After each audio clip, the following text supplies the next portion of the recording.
Hello everybody. So I've decided to do a couple of kind of video tutorials on various different things.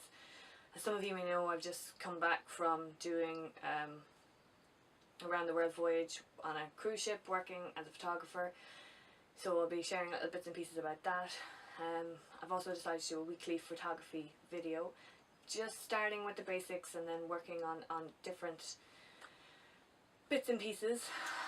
If you have any questions, you can ask me and I can hopefully address them either in the comments or maybe do an actual video if there's enough about a specific topic. Okay, so the tips and stuff I'm going to go through, they're going to work whether you're using a smartphone, using a compact camera, you have an SLR or a bridge camera. So it's just going through the camera basics. For the first one, I just decided that I would talk a little bit about flash. Whether you use a smartphone or you have a digital SLR, there are various different things you need to know. So starting with smartphones and compact cameras, you're going to have anywhere from 3 to 4 different flash settings. I talk a lot with my hands, by the way. I'm going to have to put things in my hands. So you have automatic flash, which is what it sounds like. It's the camera decides when the flash is going to go off, which can work a good percentage of the time, but there are times when it goes off when you don't want it to, and that can be a little bit frustrating, or it won't go off when you need it to if you're trying to take a picture of a person with a very bright background.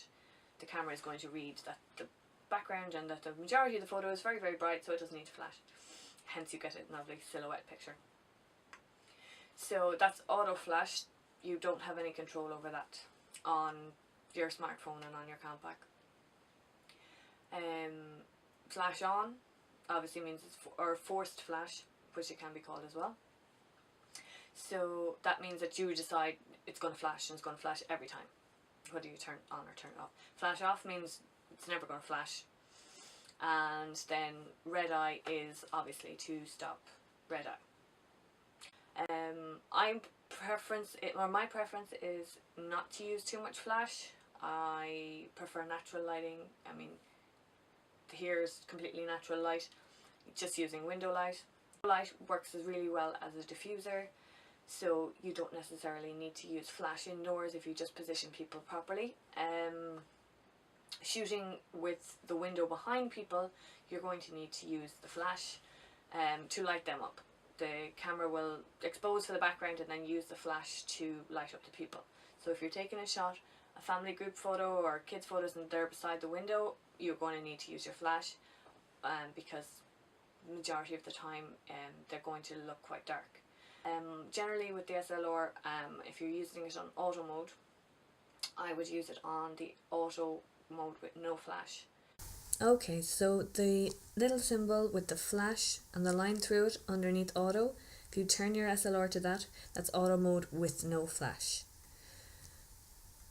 Compact cameras, the universal symbol for flash is on all of them. It may be in the menu.